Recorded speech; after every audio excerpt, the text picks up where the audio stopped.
Joining us today is senior MLB insider and senior columnist for Sportsnet.ca, Shi Davidi. Thank you for coming on the show, or Second Look Sports, Shi. How's your morning in cold Boston area this morning? It's good. We've got an afternoon game ending the series here in Boston. It's been a really pretty strong series for the Blue Jays so far. Really interested to see if they can finish off a sweep here. But yeah, it's been an eventful few days here in Boston and a pretty monumental set of days for the franchise as well. Yeah, exactly. And like you said, it would be interesting because they get swept, they might sweep again. It might be a tale of the season. We'll see. But like you said, monumental news came out of this start of the week with Vlad. Before we get into the conversation, I just gotta know, when you get the actual confirmation from the source on Sunday night, were you shocked that it was that it actually came across the desk or came across your phone, that you got the deal, or that you got a notification that the deal was actually done? Or was it like you were expecting this, it just was maybe a little bit quicker than what you thought maybe? I wasn't shocked, and I've been covering this pretty closely for a while, and uh, I felt around opening day, I don't want to say point of no return had been crossed, but they'd made enough progress at that point that you figured like it can't not get done. Hmm. But it dragged on for a period of time, maybe a bit longer than I'd expected.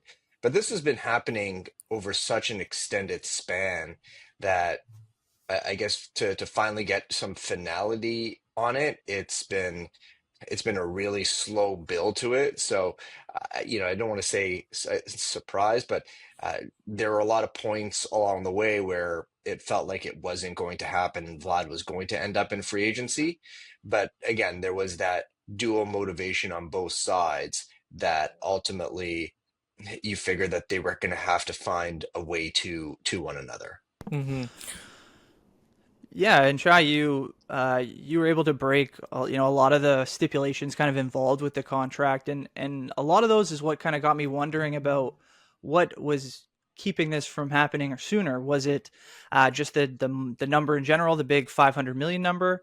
Was it some of the details in terms of, obviously we know there were no deferrals involved, no opt outs, no trade, a ton of money, obviously, in signing bonuses. Was there any of these type of stipulations that were holding things up, or was it just the Jays continuing to kind of move towards Vladdy's eventual final number or contract? I wouldn't say it's one element. They were all to some degree tied into one another, right? Because if you're getting, typically in a negotiation, if you're getting X, you're maybe giving up Y, or there's some sort of meeting in the middle. And so at one point, there were significant deferrals in the discussions, and there ended up being no deferrals in the Right. deal. So there, in there was quite a bit of work on the structure, what that was going to look like. But obviously, getting to the 500 million number was the number one factor. Once the sides got to that, it was at that point, that's when you figured, okay, this is going to happen. Mhm. It's just, what is it going to look like? Right. And, term being a factor in there as well. But this, again, it was there were so many elements to this along the way that even when they had started trending towards the deal, it felt like things could still potentially come undone. But again, I'll fall back to this. The motivation on both sides was there. The you know the both sides wanted each other. Maybe the Blue Jays a bit more than Vlad. The sides needed one another, and this just made too much sense. So ultimately, the all the factors were in place that sort of drive people to one another. And at the end of the day, they got it across the finish line. So you've been around Vlad since the beginning of training camp, and you've had to ask him the tough questions about the contract, even through that spring training deadline or preset deadline that they had set. And then Mark Shapiro comes out and makes some comments saying that they're very interested in still signing Vlad. Basically, I want to know, obviously, he said yesterday he felt relieved, but as a reporter and you being there and seeing him since the start of spring training, is there like a sense that like you might have saw off camera that just like showed like he just feels like a little bit different now that this was actually announced, or was it like still like he's just still like trying to like wrap his head around the fact of what just happened in the last like 2 months? Well, I would say visually, like there's nothing outwardly that tells you, oh yeah, he was wearing it and all that stuff. But look, if you're a person, any person, and you're turning down, 400 plus $1 million, that's got to weigh on you, right? Like just we're not talking about uh like chump change here. We're talking about Yeah. like generational money at this point. So I think that it was pretty clear yesterday that he that there's some relief for him, uh, and he basically made it pretty clear he was very involved in everything to do with the process. Uh, if he wasn't part of a direct conversation, then he was getting updated about it and directing next steps and things of that nature. Like this is big business, and not only is he directing big business, he also is batting second and trying to carry a team on his back. So there Hmm. were definitely a lot of elements to this. And certainly some uncertainty for his future. He talked about the impact on his daughter is the uncertainty and wanting to be in Toronto and things of that nature. So there are a lot of dynamics to it. So I would say that this is, I mean, beyond the fact that he's got half a billy coming to him now, and he's like super rich. Yeah. There is an element of just comfort in that. Okay, this is where I'm going to be. My life is set. My organization, my path is set, and it's up to me now to walk it and execute it. Hmm.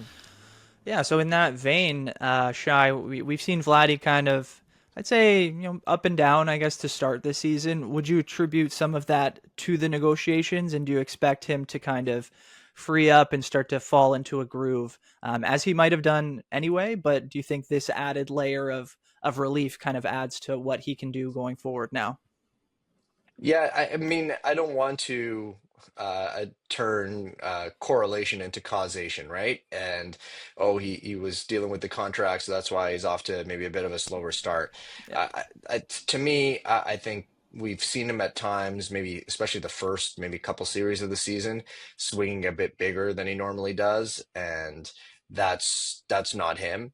I think we've seen him get back a bit more under control, and he's taking his singles and his doubles. He's getting on base right now, and this is not too different from last season where he got off to a bit of a slower start, Yep. saw how teams were approaching him, made some adjustments, and then rocked the league. Hmm. So it could be something along those lines too.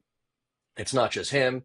Bo Bichette has done a really good job hitting for average, getting on base, but the power hasn't necessarily been there the way you might expect it from him. Santander has been pretty cold behind him, so there it's not him alone in that aspect. So I think that Vlad is too good a hitter that he's going to come around and he's going to have a great season. This is just, I mean, we're still talking about what is it, a 12 game sample size? Yeah. Yeah. It's 13 we're maybe right at now. the Yeah. beginning at 13. Yeah, Yeah. we're right at the beginning of the season. So, um, this is a blip.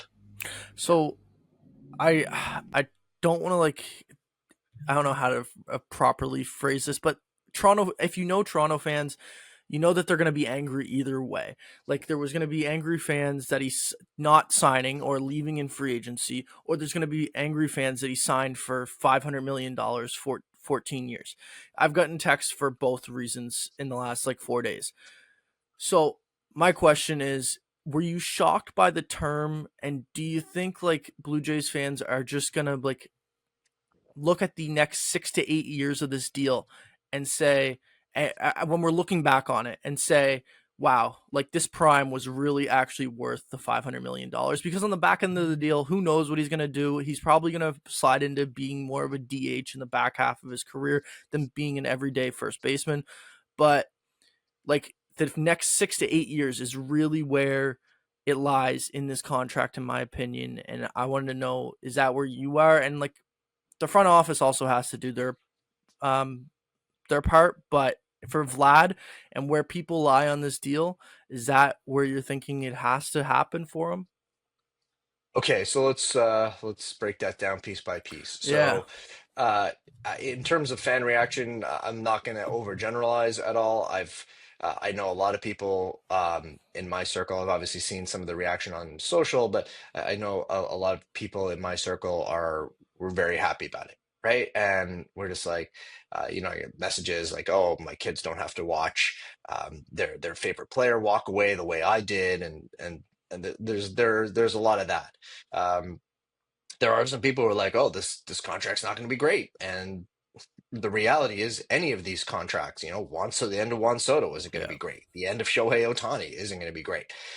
These deals do not end well. That is just a fact of life. And the real way to me to look at these mega contracts is, you're paying a value for the player, and then the term of the contract is essentially how you're trying to amortize it, right? So you look at it as a mortgage. Do you want like a 20-year? Do you want a 25-year? Do you want a 30-year?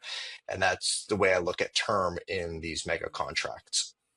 So I do think you're right. The next 6 to 8 years are the essential part. From now until he's 32, 33, those are going to be his most productive years. The reason the contract is 500 million is because you were buying peak. It's very hard to get the peak of elite young players, and we've seen clubs around the majors compete very hard and spend a lot of money on the peak years of elite young players. That is why the number is what the number is. And the final piece you mentioned is that it's not going to be Vlad alone. And that's where the front office has to fill in around him. And having Vlad in place as a cornerstone is super important. And it gives the Blue Jays something to build upon. But Bo Bichette is a pending free agent. Mm-hmm. Chris Bassett, Max Scherzer, Eric Swanson, some others are pending free agents this year as well. The year after, it's Dalton Varsho and George Springer and Kevin Gausman. I mean, this team has a lot of turnover coming. And how are they going to manage against that? How are they going to ensure that now that they've spent this amount of money, they're able to leverage it? Those are very significant questions. I think that'll go a long way in determining how this contract ends up being looked at. Because Mm-hmm. if the worst thing is that the Blue Jays can turn into Anaheim North, where you've got the way Mike Trout has had Right. tremendous season after season before he started suffering the injuries and never got to the postseason. If that happens with the Blue Jays and Guerrero, then this contract wasn't the right thing. Mm-hmm. But if he's part of a new golden era for the franchise, where they're competing year in year out and they're getting to the postseason and actually winning some postseason games, it's an entirely different discussion. Mm-hmm. Yeah, and I think part of that moving forward, I think, is I think we've seen, a bit of an uptick in terms of what I, at least personally, see as the potential for this offense.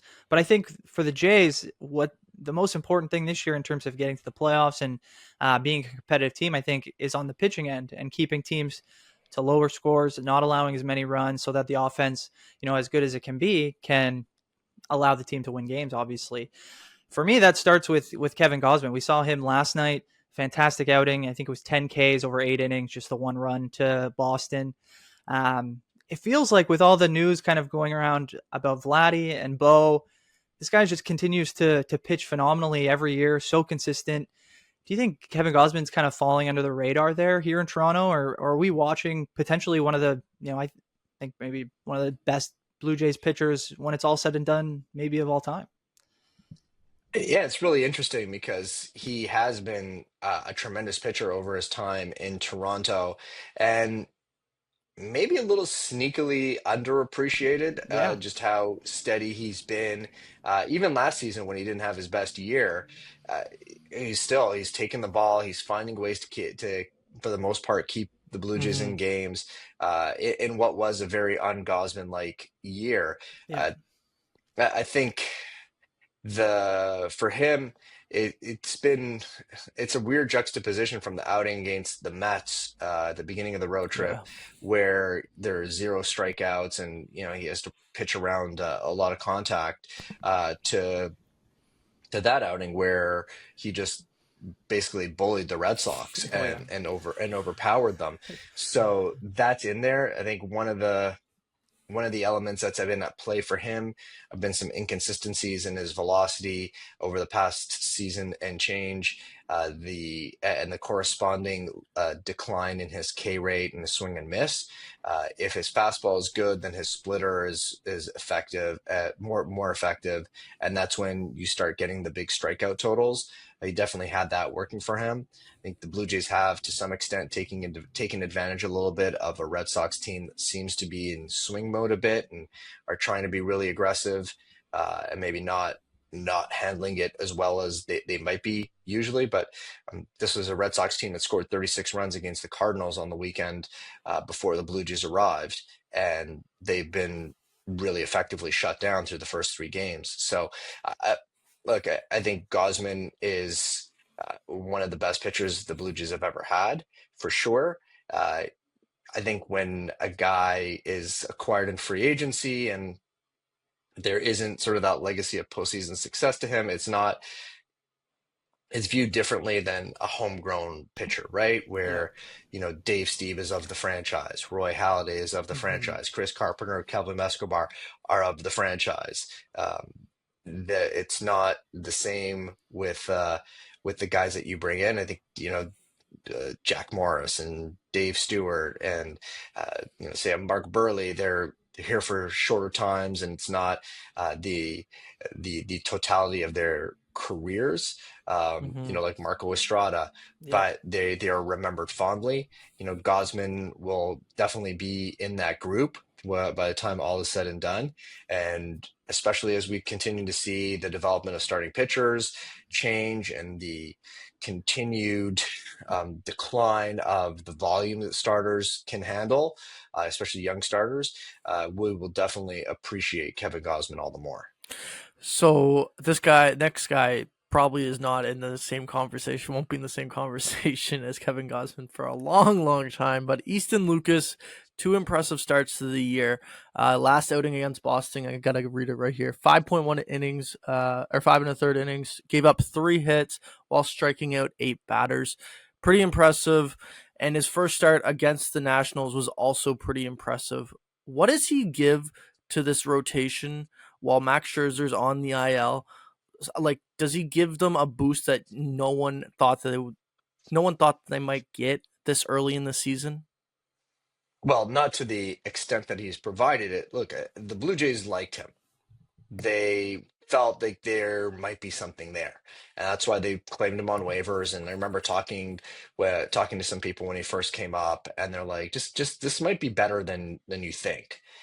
But I don't think anyone was expecting him to go back to back 5 innings of shutty, right? Mm-hmm. And that is that's a huge lift for the team because you lose Max Scherzer, you're not you didn't have a clear next in line for the rotation, and you just needed to sort of survive that without tearing up your bullpen, and that normally that's the goal, to get what they've gotten. That's great. Now, can you bank on this? I don't think anybody is banking on this right now, Mm-hmm. but Easton Lucas has an opportunity, and this is a guy who was drafted in 2019 as a starter.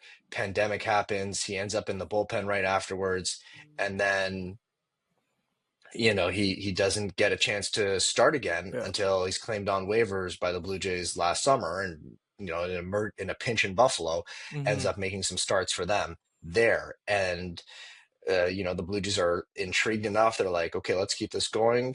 And now all of a sudden he gets an opportunity in the majors, and back to back wins, and it shutout outings of at least 5 innings.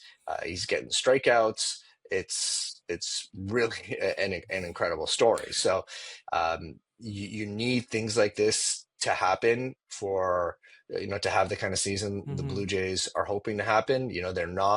They're a good team. They're not an uber team, Like, you have some of the powerhouse clubs in the National League. They are a team with some holes. They need some positive stories to emerge and plug some of those holes. Starting depth was definitely one of them.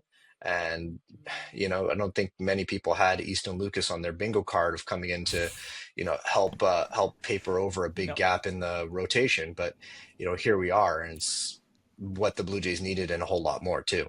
Do you think that he has bought himself some more time, even when Max Scherzer comes back to the rotation?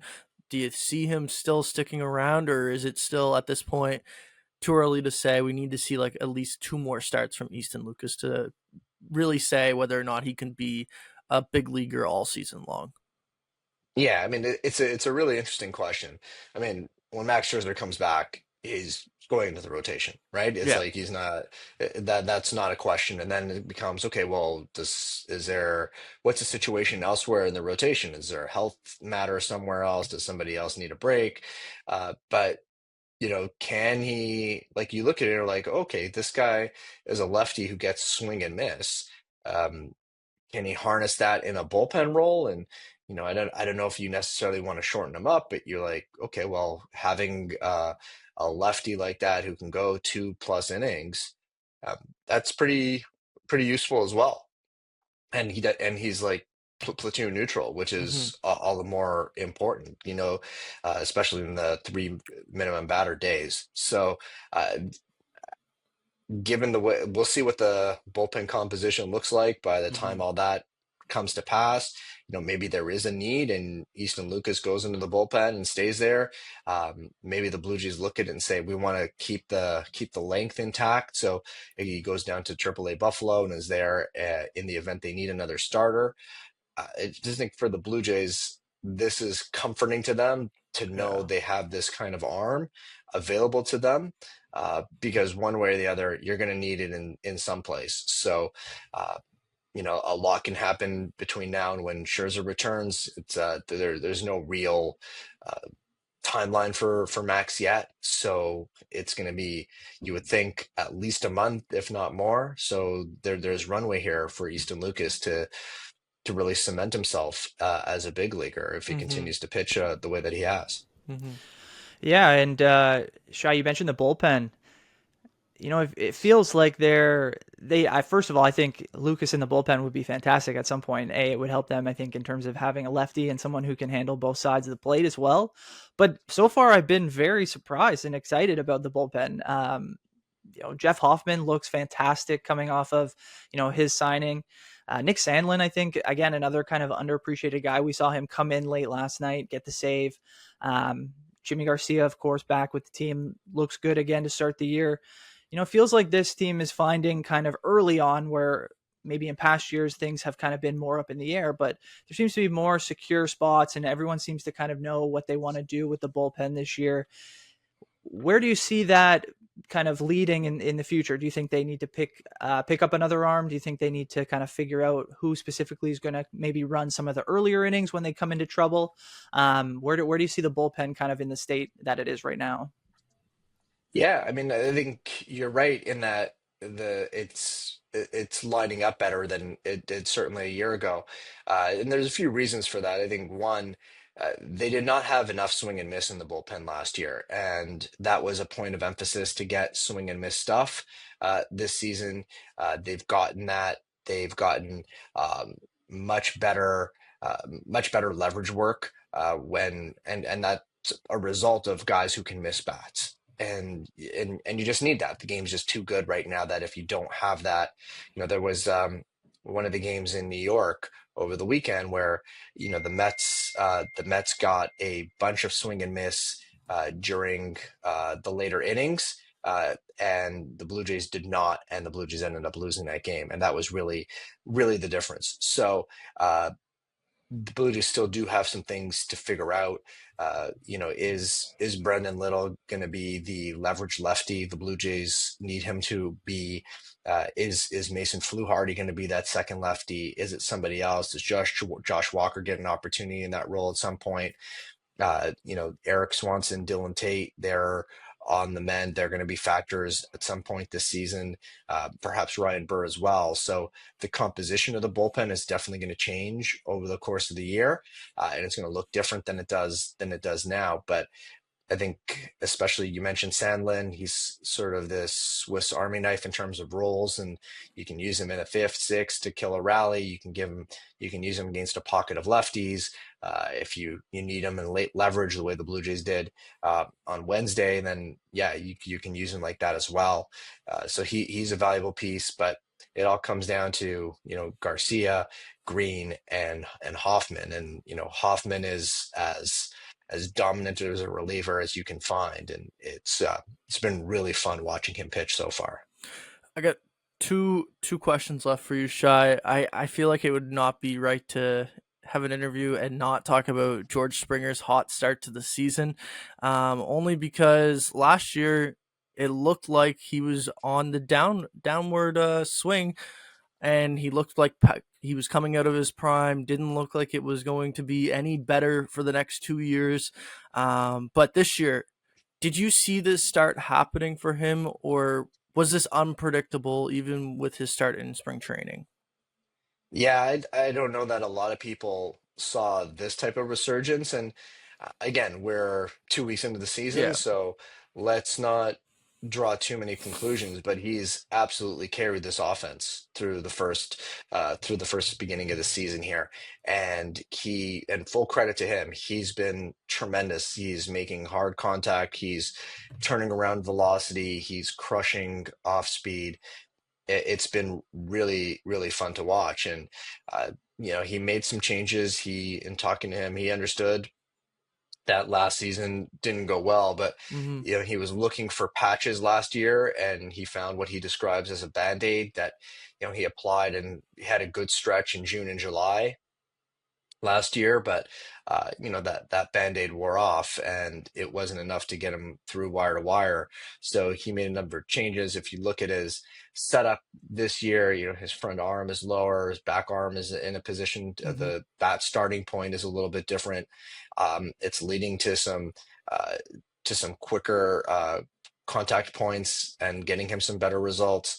The swing speed still isn't what it was Hmm. before, but he's finding ways around that. So uh, it's, how sustainable it is, we're going to find out. But the Blue Jays need it, and he's showing that it's still in there, right? This is still Yeah. an elite athlete. This is still an incredible talent. He may not be what he was in his, late 20s, early 30s, but if he's a productive player, if this is what he's got a chance to be for the whole season, the Blue Jays would definitely sign up for that in a heartbeat. I don't think a lot of people had the Blue Jays really being the best team in the AL East. And I know we're still only 13 games into the season, but they're top of the division. Who do you think to you has or who you've been surprised by the most early on in the season? Like for yourself, like when you cover the team, obviously we just mentioned George Springer, Easton Lucas, but is there a guy that you came into the season where you didn't really know what was going to happen, and he has impressed you so far to start this season? I don't know that there's too much that I'm shocked by or surprised by. Like, again, didn't expect, Springer, especially with the way that his spring went, to sort of hit the ground running in quite the way that he had.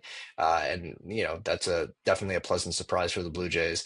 Uh, the Easton Lucas is 100%, the thing that you didn't expect, because who knew that this was coming? And again, like I mentioned, this could have been a major issue for the Blue Jays, and the fact that he's doing what he's doing for them is, you can't even describe how important it is, Mm, because you know Eric Lauer, could he do the same thing? Maybe, but would he be doing it at this way, in the way that Lucas has?